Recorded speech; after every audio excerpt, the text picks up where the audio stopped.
Baik, bismillahirrahmanirrahim. Assalamualaikum warahmatullahi wabarakatuh. Alhamdulillah, alhamdulillahilladzi adada khalqih wa ridha nafsih wa zinata arsyih wa midada kalimati asyhadu an la ilaha illallah wa asyhadu anna muhammadan abduhu wa rasuluh. Allahumma salli wa sallim ala nabiyyina Muhammad wa ala alihi wa ashabihi ajmain. Amma ba'du. Baik, kita awali kuliah pada kesempatan kali ini dengan berdoa terlebih dahulu. A'udzubillahi minasyaitonirrajim. Bismillahirrahmanirrahim. Rabbi zidni ilma warzuqni fahma. Baik, untuk menambah keberkahan belajar kita pada kesempatan kali ini, mari sama-sama kita awali dengan membaca Al-Quran. Pada kesempatan kali ini, mari kita sama-sama membaca surat Al-Ma'un. Baik. A'udzu billahi minasyaitonir rajim.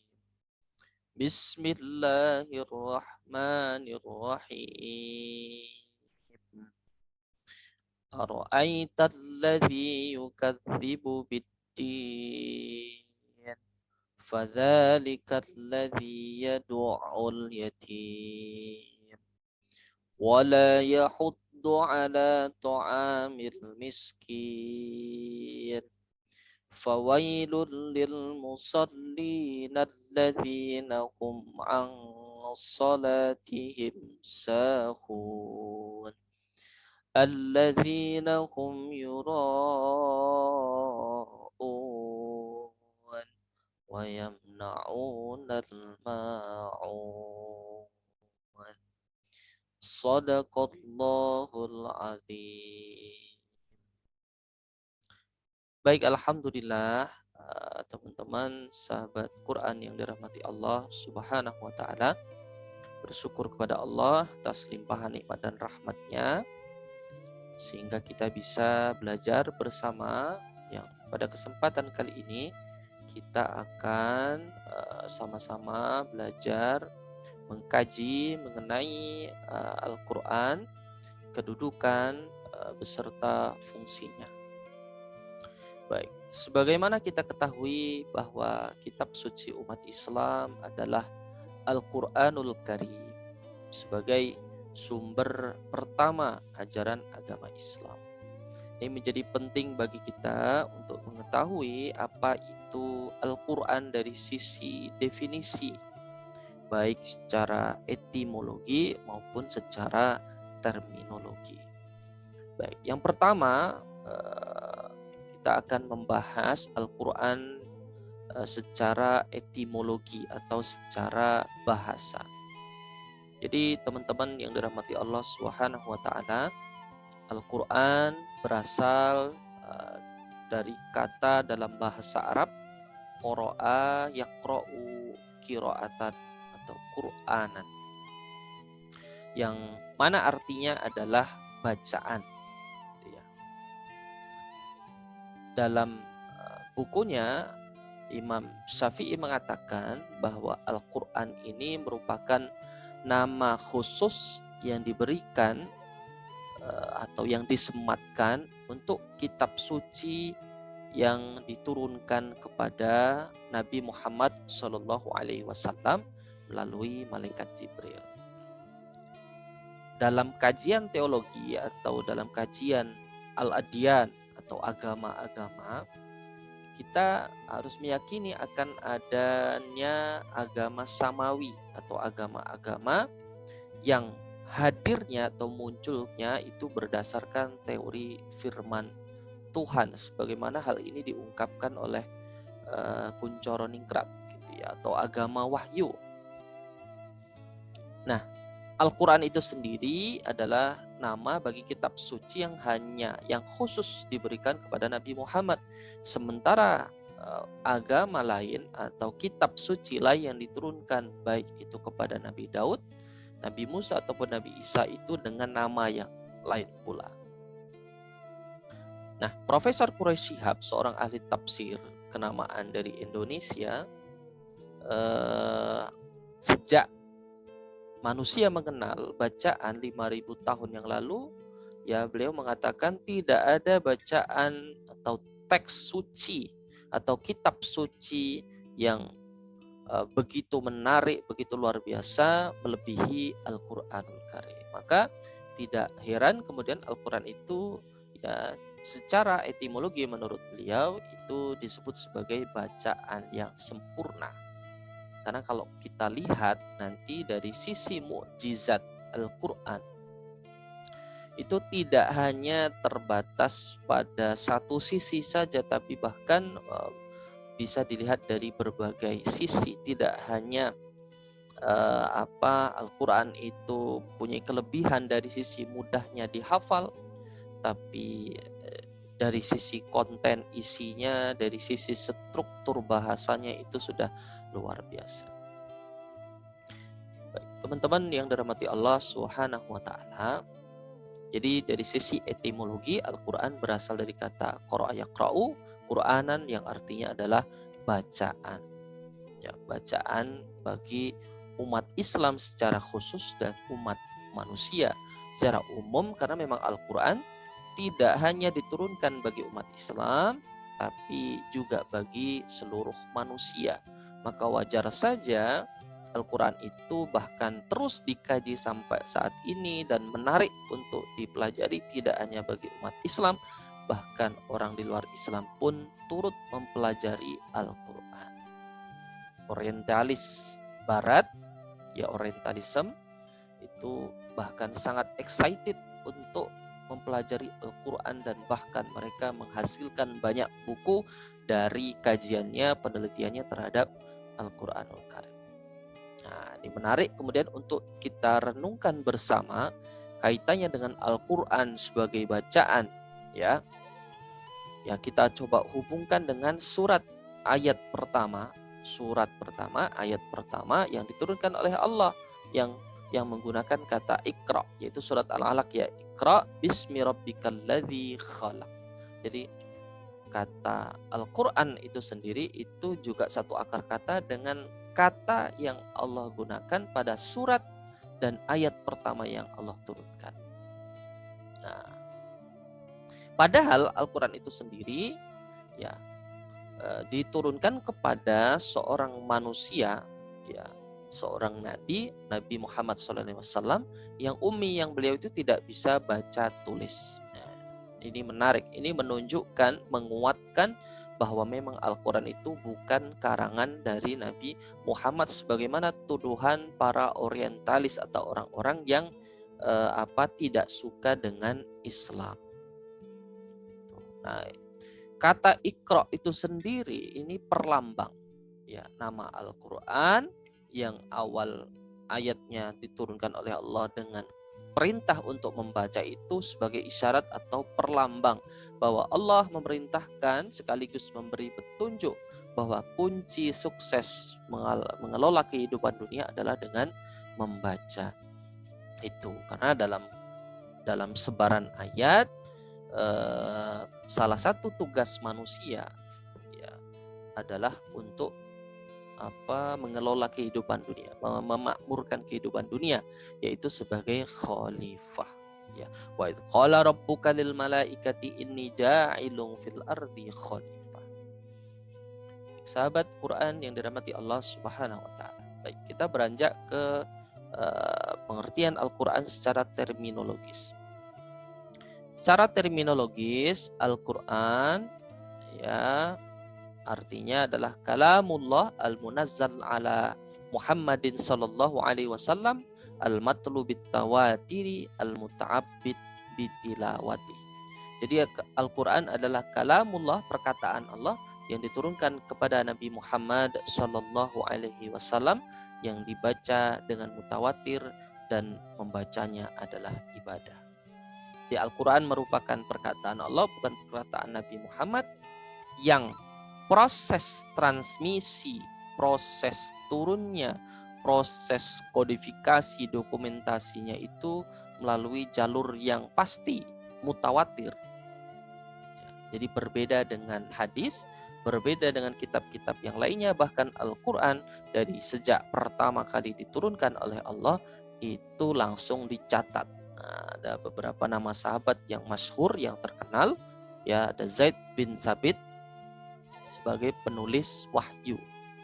Maka bahkan sampai sekarang pun bisa kita dapati yang diabadikan di sebuah perpustakaan Islam, bahwa Al-Quran itu konon dulu awal mula ditulis di pelepah kurma, di kulit binatang, di kayu, di batu, dan seterusnya. Nah, maka di sini disebutkan al-matlu bitawatir, ya, melalui proses transmisi yang pasti, yang mutawatir, yang kemungkinan dipalsukan itu sangat kecil. Berbeda dengan hadis. Kalau hadis, meskipun ada sahabat yang mendokumentasikan secara langsung, tapi Rasulullah secara qauli itu mengatakan la taktubu anni ghairal Quran, janganlah kalian menulis selain dari Al-Quran, karena khawatir nanti akan ada ikhtilat, percampuran antara Al-Quran dan hadis. Maka pada saat Al-Quran diwahyukan, nah, Rasulullah melarang untuk menulis hadis. Hadis itu apa yang keluar dari Nabi, min qaulin wa fi'lin wa takririn, ya, wa halin. Jadi suatu yang keluar dari Nabi itu disebut hadis. Itu dilarang untuk mencatat dulu. Catat dulu Al-Quran. Meskipun ada juga sahabat yang tetap mencatat hadis. Karena bagaimanapun keterangan atau tafsir penjelasan dari Al-Quran itu juga ada di dalam hadis Nabi. Karena Nabi adalah Al-Qur'anu yamsi, atau Quran yang berjalan. Sebagaimana ketika Aisyah ditanya oleh sahabat, kaifa akhlaqul Quran, bagaimana akhlak Rasulullah, kemudian Aisyah menjawab, kana khuluquhul Quran. Baik. Nah, rupanya nama Al-Quran itu tidak hanya satu Al-Quran ansih, ya, tapi ada beberapa nama yang bahkan disebutkan di dalam Al-Quran, bahwa Al-Quran juga bisa disebut dengan Alkitab. Ini dalam surat Al-Baqarah ayat kedua, Dzalikal kitabu la raiba fi. Di dalamnya adalah itu adalah kitab yang tidak ada keraguan di dalamnya. Kemudian ada Al-Furqan, Tabarakalladzi nazzala al-furqana ala 'abdih. Jadi Al-Quran di situ disebut sebagai Al-Furqan, atau pembeda, al-mufarriq bainal haq wal batil, pembeda antara yang benar dan yang salah, karena di dalamnya ada petunjuk hidup, ya, mengarahkan manusia untuk lakukan yang baik dan mengarahkan manusia untuk meninggalkan perbuatan yang buruk. Jelas. Ya. Kemudian adzikr, inna nahnu nazzalna dzikra. Ya, dalam Al-Quran juga Allah menyebut Al-Quran itu sebagai adzikr, pengingat. Ya, karena di dalamnya mengingatkan manusia untuk ingat kepada Allah, untuk ingat, ya, dengan perbuatan baik, ingat untuk meninggalkan perbuatan buruk, dan seterusnya.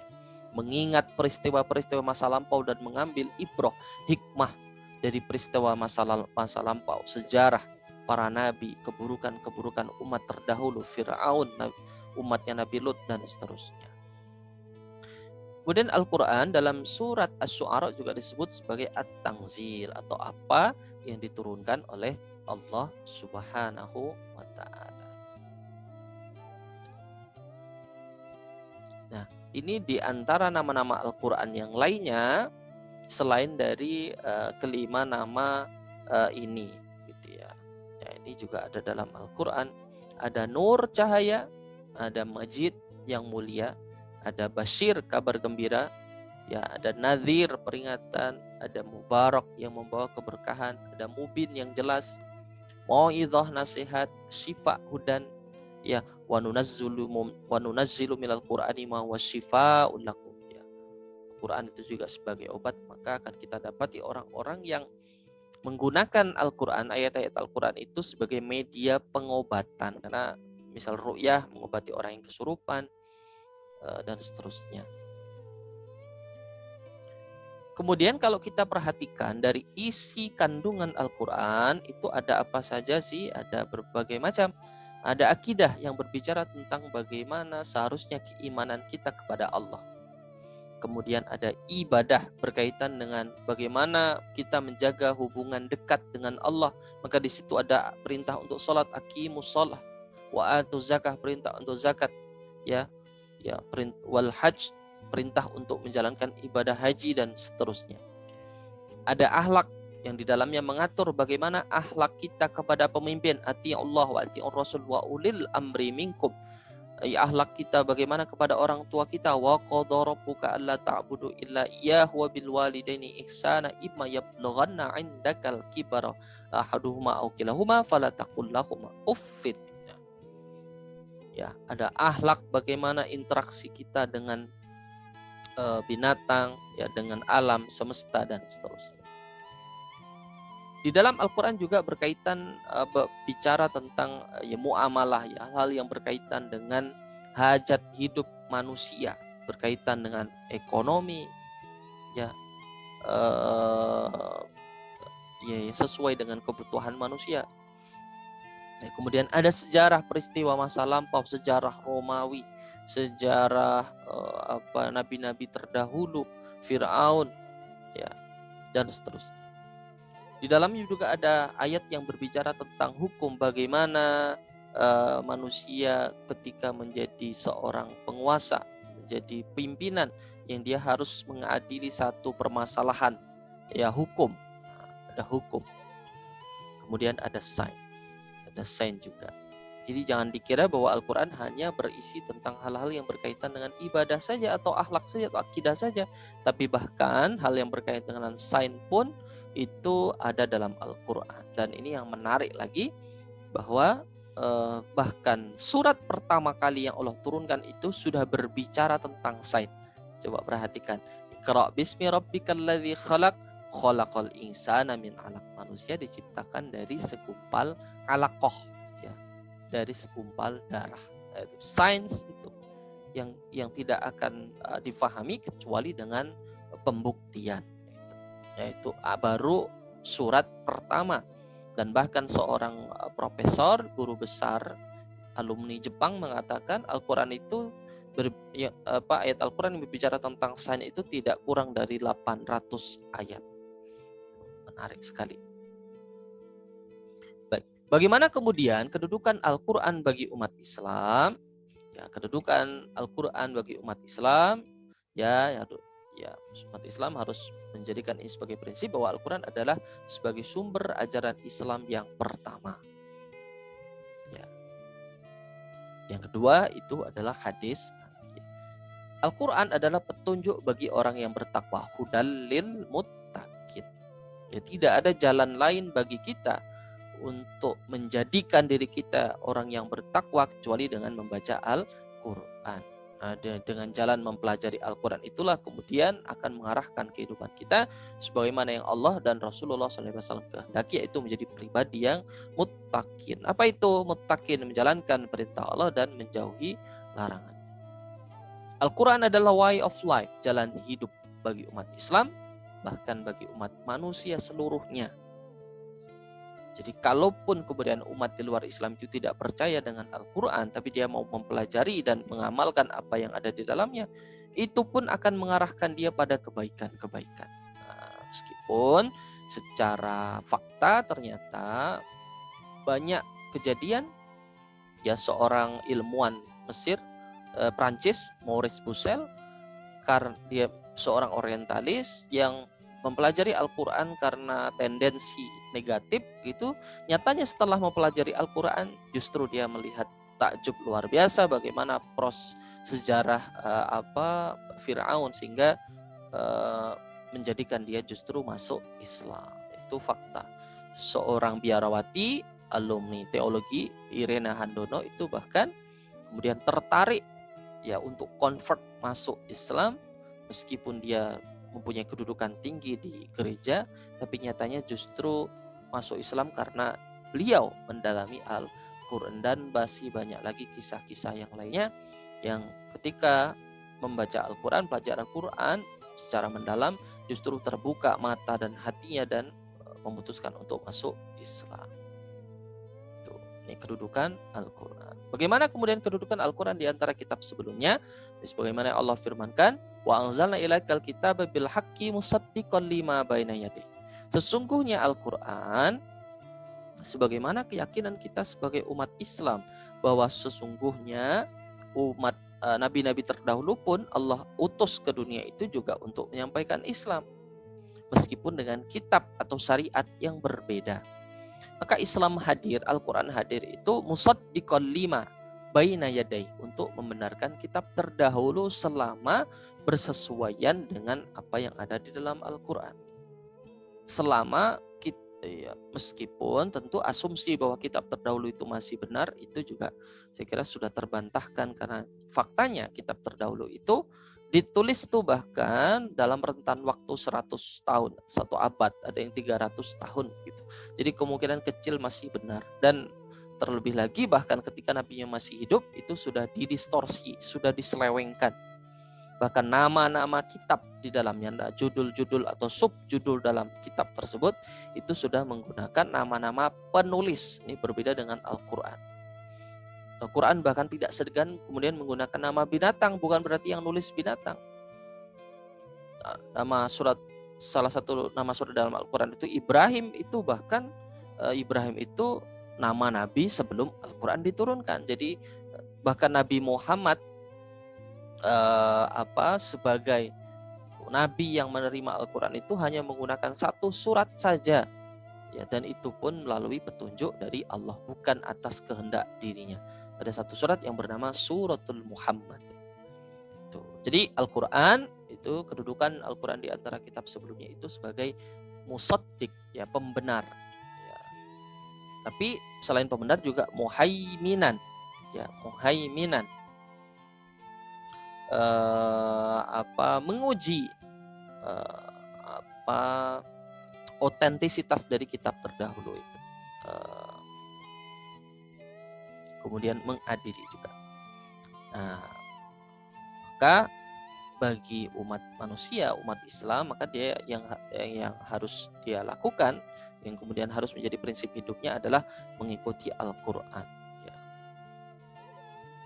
Kemudian apa fungsi dari Al-Quran? Di antara fungsi Al-Quran adalah sebagai sumber pengetahuan, baik yang bersifat vertikal maupun horizontal. Vertikal untuk mengetahui kewajiban apa yang harus dilakukan sebagai manusia kepada Tuhannya. Cara horizontal bagaimana membangun hubungan yang baik sesama manusia dengan makhluk yang lain. Kemudian tempat mengembalikan satu masalah, baik itu permasalahan yang bersifat ubudiyah maupun yang bersifat horizontal, permasalahan dengan sesama manusia. Bisa, ya umat Islam harus meyakini itu, bahwa membaca Al-Quran itu bagian dari zikir, mengingat Allah, bagian dari beribadah. Maka setelah membaca Al-Quran, umat Islam harus meyakini Allah menjanjikan akan menyelesaikan dari setiap permasalahan yang dihadapi. Selain juga ada ayat yang berbunyi, surat An-Nisa ayat 59, idza tanaza'tum fi syai'in farudduhu ilallahi wa rasuli. Kalau kamu berselisih pada satu permasalahan kaitannya dengan agama, maka kembalikan kepada Al-Quran maupun hadis Nabi Muhammad SAW. Al-Quran adalah jalan kebenaran dan keselamatan. Umat Islam harus menyadari bahwa tujuan Allah menciptakan manusia adalah untuk beribadah, dan hidup di dunia itu hanya sementara. Ya, fi yaumin kana miqdaruhu alfasana. Hitungan tahun, hitungan hari di akhirat itu jauh lebih lama dibandingkan hitungan kehidupan dunia. Kalaupun kemudian Allah mentakdirkan kita hidup di dunia selama 100 tahun, maka sesungguhnya itu tidak lebih dari 3 jam saja. Maka harus mencari keselamatan, mencari kebenaran dengan apa? Dengan Al-Quran. Kemudian sebagai penyempurna kitab-kitab terdahulu, jadi Al-Quran menyempurnakan syariat nabi-nabi terdahulu. Ada yang sama, ya, kemudian ada yang belum sempurna. Maka Islam menyempurnakan. Maka mestinya pembaca kitab terdahulu, penganut agama terdahulu, harusnya setelah Islam datang harus menganut agama Islam. Karena sesungguhnya ajarannya pun tidak jauh berbeda. Kemudian Al-Quran sebagai furqan atau pembeda antara yang hak dan batil, membedakan mana yang salah, mana yang benar. Kemudian adzikr, peringatan bagi orang yang beriman untuk senantiasa berada di jalan kebenaran dan menjauhi larangan dari Allah Subhanahu wa Ta'ala. Baik, teman-teman yang dirahmati Allah Subhanahu wa Ta'ala, demikian penjelasan materi tentang definisi Al-Quran, kemudian kedudukan dan juga fungsinya. Untuk melihat seberapa jauh pemahaman kita tentang materi yang sudah saya paparkan, maka silahkan teman-teman ya kerjakan, tulis pertanyaan-pertanyaan ini, kemudian jawab dengan menulis tangan supaya ada proses transformasi ilmu. Baik, soal pertama ya ini sebagai evaluasi, nanti silahkan dijawab ya, apa makna Al-Quran secara bahasa. Nah, sudah ada. Sebutkan pengertian Al-Quran secara terminologis ya, atau jelaskan pengertian Al-Quran secara terminologis atau istilah. Sebutkan nama-nama lain dari Al-Quran. Jadi macam-macam ya, bagaimana kedudukan Al-Quran di antara kitab-kitab yang lainnya. Sebutkan 3 fungsi dari Al-Quran. Kemudian apa arti dari Al-Furqan? Apa arti dari ayat Al-Quran? Nah, sudah ada di atas, silahkan diingat kembali. Inna nahnu nazzalna dzikra wa inna lahu lahafidun. Kemudian selanjutnya, apa dari kata berikut? Dzalikal kitabu la raiba fi hudal lil muttaqin. Surat Al-Baqarah ayat kedua. Melalui siapa Al-Quran diturunkan kepada Nabi Muhammad SAW? Nah, ingat, Al-Quran tidak langsung kepada Nabi Muhammad dari Allah, tapi melalui perantara malaikat. Siapakah malaikat tersebut? Kemudian apa arti kata asyifa? Oke. Baik, demikian keterangan atau penjelasan mengenai pengertian Al-Quran, kedudukan dan juga fungsinya, sekaligus silahkan kemudian menjawab ya evaluasi dari materi yang sudah saya sampaikan. Berikut ini adalah beberapa referensi yang bisa teman-teman dapatkan untuk memperdalam pengetahuan kita tentang ilmu Al-Quran. Terima kasih. Demikian belajar kita pada kesempatan kali ini. Semoga mendapat manfaat dan berkah dari Allah Subhanahu wa taala. Mari kita cukupkan dengan baca hamdalah sama-sama. Alhamdulillahirabbil alamin. Terima kasih. Assalamualaikum warahmatullahi wabarakatuh.